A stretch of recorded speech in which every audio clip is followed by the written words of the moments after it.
একই হলো রে, একই হলো রে। ওরে ওরে ওরে, আমি একই দেখতেছি, একই শুনতেছি। জীবন শেষ, জীবন শেষ। এখন আমি হাসিনাকে কেমনে আমি এই দিল্লিতে রাখবো? এ বেটা মোদি, মোদি, এ বেটা মোদি, দিল্লিতে রাখার দিন শেষ, এখন বাংলাদেশে পাঠার দিন শুরু। তাড়াতাড়ি হাসিনারে বাংলাদেশে পাঠা, রায় ঘোষিত হয়ে গেছে রে। সেটাই তো দেখতেছি, অজরা বাস দিয়ে দিল হাসিনার পেছনে।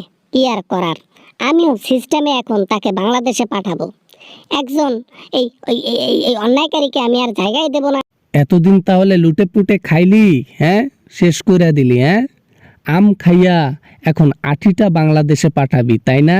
ওকে ওকে, সেটাও সম্ভব, সেটাও অ্যাকসেপ্ট করব। এবার এবার না মানে ভাবছিলাম লকডাউনের কথা বলবো হাসিনাকে। ভাবছিলাম যে তুমি লকডাউন দিও, দিয়ে যদি ক্ষমতাটা নিতে পারো তারপরেও আমার লাভ হবে, ইলিশ মাছ পাবো ফ্রিতে।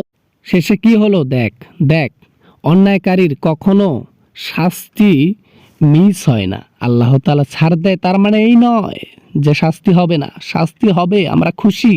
বাপরে বাপ, তাজ্জব হয়ে গেলাম। বাংলাদেশের মানুষের মধ্যে এত বড় পরিবর্তন! ওরে বাবা রে বাবা, সরকারকে পতন করলো, এখন রায় ঘোষিত করে দিল রে বাবা রে বাবা। হাজার হাজার নয়, কোটি কোটি মানুষকে কাঁদিয়েছে হাসিনা। তাদের চোখের পানির মূল্য আছে না, মূল্য তাকে দিতেই হবে। জনগণ যে কান্না কেঁদেছে, যে আত্মীয় স্বজন, পুত্র, বোন, ভাই, খালা, খালু হারাইছে, এগুলার কি পাপ থাকে না? এই পাপের প্রায়শ্চিত্ত করতে হবে, এবং সেটা হলো আজকে 17ই নভেম্বর, হাসিনার বিবাহ বার্ষিকীর দিন। আমিও আর এই আবর্জনাকে বাংলাদেশে পাঠিয়েই ছাড়বো। আমি এই আবর্জনাকে দিল্লিতে রাখবো না, আমার এই এই এই রুমের মধ্যে রাখবো না। আমি চাই না কোনো অন্যায়কারীকে শাস্তি। আমি কি বলি, আমি পাগল হয়ে গেছি। আমি হাসিনাকে আজকেই পাঠাবো দেশে।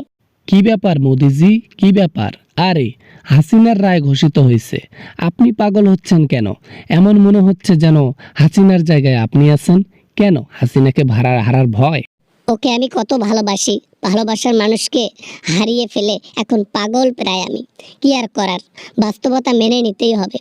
এখন তাকে বাংলাদেশে পাঠাবো, বুদ্ধি করে হলেও। তাড়াতাড়ি দেশে পাঠাও হে মোদি, তাড়াতাড়ি দেশে পাঠাও। ওর রায় ঘোষিত হয়ে গেছে, ওর নিস্তার নাই। পৃথিবীর কোনো দেশ ওকে জায়গা দেবে না বাংলাদেশ ছাড়া, এখানে আসলেই উপরে।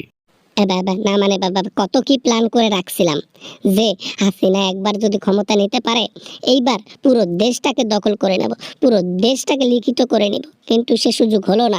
বাংলাদেশের মানুষ অনেক সহ্য করেছে জুলুমের অবিচার, জুলুমের সেই নির্যাতন। আমরা দেখেছি কত আলেমকে সে উপরে পাঠায় দিচ্ছে, তাদের অভিশাপ আছে না, লেগে গেছে। বাবা বাবা না মানে বাবা বাবা, কি কি কি করি এখন, কি করি এখন? আমার মাথা নষ্ট রে। বাংলাদেশের মানুষ এখন আরো একটি ঈদ পাইল, 17 নভেম্বর। ঈদের মতো মানুষ খুশি হয়েছে তার রায় দেখে, হাসিনার রায় দেখে। সবাই খুশি, সবাই খুশি।